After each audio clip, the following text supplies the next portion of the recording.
Buenos días, España. Bienvenido a tu programa. Esto es Fin de Semana de la cadena COPE y te saluda Cristina en nombre de todo el equipo. Estaremos contigo de 10 a 2, sábado y domingo. Es 25 de marzo. Esto está hecho y suben las temperaturas ligeramente, excepto en el área mediterránea y el Valle del Ebro, donde afortunadamente bajan. Lo digo porque esperemos que este ligero respiro beneficie la evolución del incendio que habéis oído ahí en el límite entre Castellón y Teruel. ¡Qué triste desastre! 4.000 hectáreas quemadas y un frente de 30 kilómetros que ha obligado a desalojar varias poblaciones de la comarca del Alto Mijares. La Guardia Civil investiga a 4 operarios de una brigada de limpieza forestal de Villanueva de Viver. Al parecer, las chispas de una desbrozadora provocaron un fuego en una senda y los propios trabajadores tuvieron que dar la alerta al 112 después de intentar inútilmente sofocar las llamas. Las temperaturas más propias del verano y las fuertes rachas de viento extendieron las llamas, de modo que 1.500 personas han tenido que ser evacuadas de 8 poblaciones, la más conocida, Montanejos. Las llamas se acercan al paraje natural de la Sierra de Espadán. Es el primer gran fuego de este año 2023. Incendio también en las bolsas. Habéis escuchado a Biden opinar al respecto. Menudo viernes que tuvimos ayer por culpa de los especuladores. Los grandes bancos registraron otra jornada de grandes caídas arrastrados por el descenso del Deutsche Bank, cercano al 15%. Rumores sobre la solidez del banco alemán obligaron al canciller Olaf Scholz a repetir que se trata de una entidad con plena solvencia y que no hay razón para preocuparse. Los mercados, asustados por la quiebra de las entidades norteamericanas, propiciaron, sin embargo, la caída de las cotizaciones del resto de los bancos occidentales.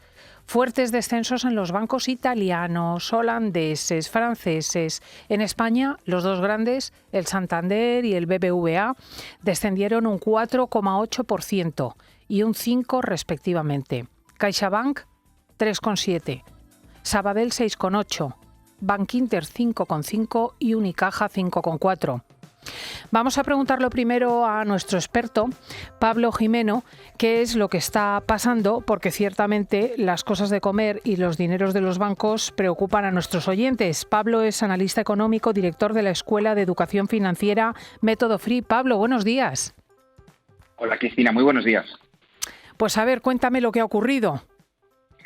Bueno, pues vamos a poner un poquito de luz.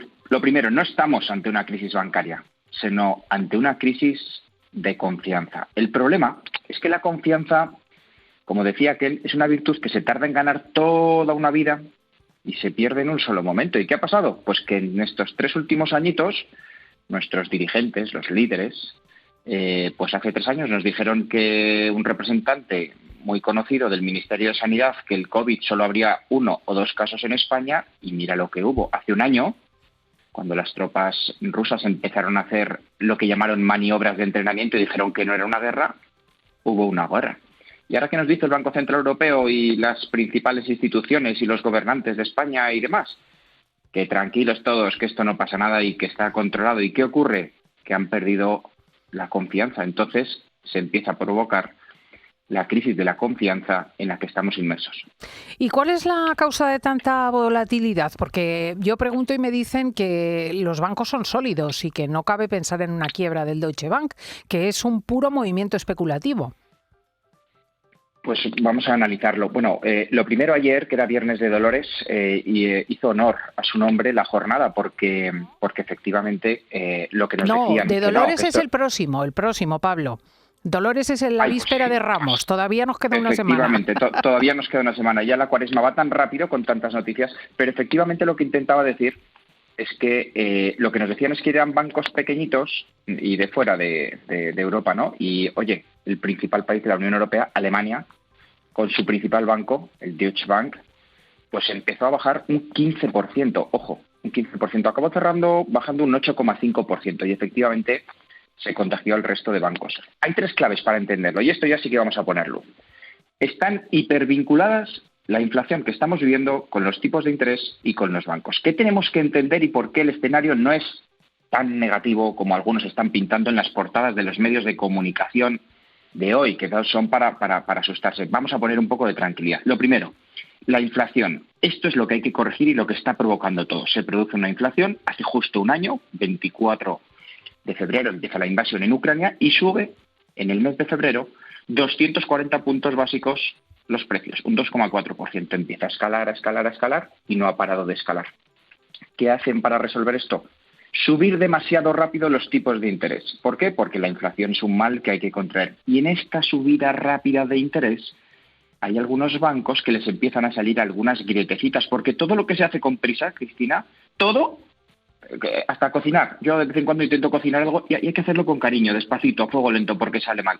¿Qué ha ocurrido? Que 3 bancos de manera continuada les han salido algunas grietas. ¿Hablamos de una crisis sistémica en el sector, en el mercado financiero?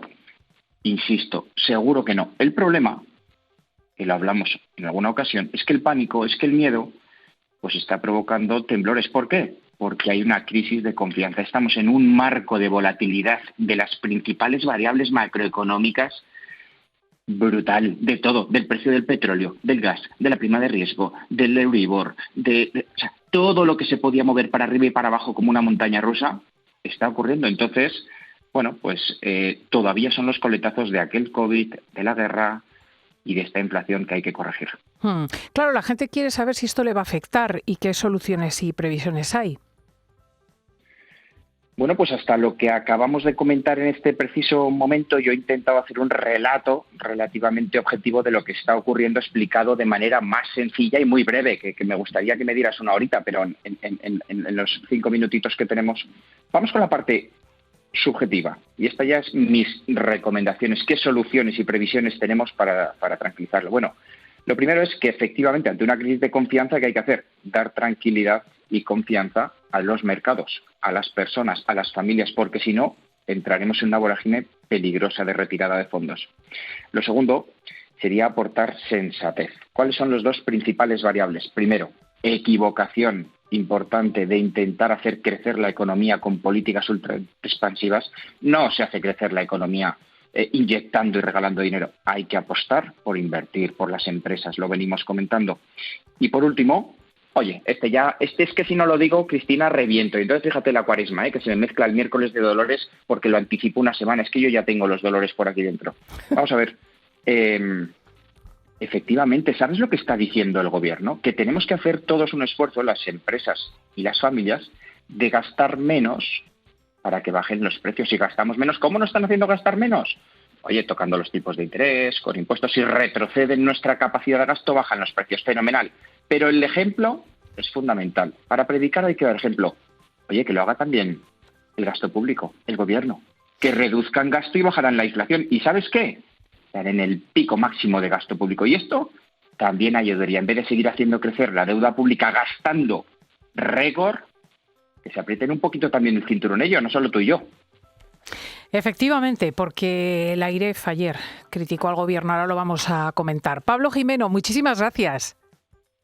Un beso a todos, muchas gracias a vosotros. Hasta luego.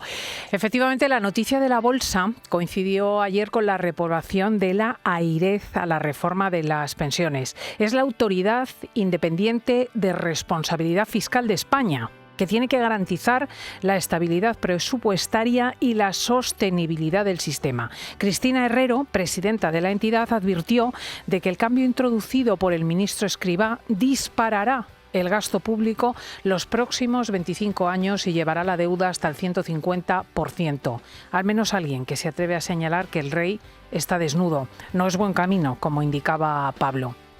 Pero los titulares hoy son para el entusiasmo de Arnaldo Otegi. El coordinador general de Bildu está de enhorabuena. Y cuando un sujeto que no se arrepiente de su pasado terrorista está satisfecho, hay que preguntarse qué hemos hecho mal nosotros. Ayer se felicitó porque el Ministerio del Interior ha completado el acercamiento de todos los presos de ETA al País Vasco y Navarra y declaró que sin duda hoy es un día de alegría. Las políticas de alejamiento y dispersión nunca debieron haberse puesto en marcha y no debieron alargarse tanto en el tiempo. Nuestra alegría hoy debe ser una alegría contenida. No podemos olvidar tanto dolor y tanto padecimiento. Qué poca vergüenza, ¿eh? Que no hubieron de ponerse en marcha cuando había motines en las cárceles, cuando se amedrentaba desde los grupos de presos etarras a los funcionarios, cuando era imposible colaborar con ellos y obtener algún tipo de información para despejar los crímenes. Qué poca vergüenza. El ministro del Interior defiende este acercamiento y afirma que la dispersión era solo necesaria cuando ETA asesinaba. Olvida Marlaska que la dispersión era el único instrumento para mover a los presos a pedir perdón y colaborar con las víctimas. Quedan más de 300 crímenes sin resolver. Muchos discapacitados físicos y psíquicos. Miles de personas expatriadas del País Vasco por culpa del terrorismo. Entre los últimos 5 presos que regresan en esta tanda final se encuentra Irantzu Galastegi Amaya, pareja de Javier García Gaztelu, Chapote. Ambos asesinaron a Miguel Ángel Blanco. En su sangriento currículo están la muerte del dirigente socialista Fernando Mújica, la del funcionario de prisiones Francisco Javier Gómez Elósegui y la del concejal del PP de Zarautz, José Ignacio Iruretagoyena. Tiene Amaya también pendiente de juicio el crimen en Rentería contra el concejal del PP, Manuel Zamarreño. Tanto Amaya como Chapote abogan por retomar el terrorismo y afean la deslegitimación de la violencia. Han tenido 2 hijos en la cárcel y ahora el acercamiento de Amaya facilitará su vida familiar.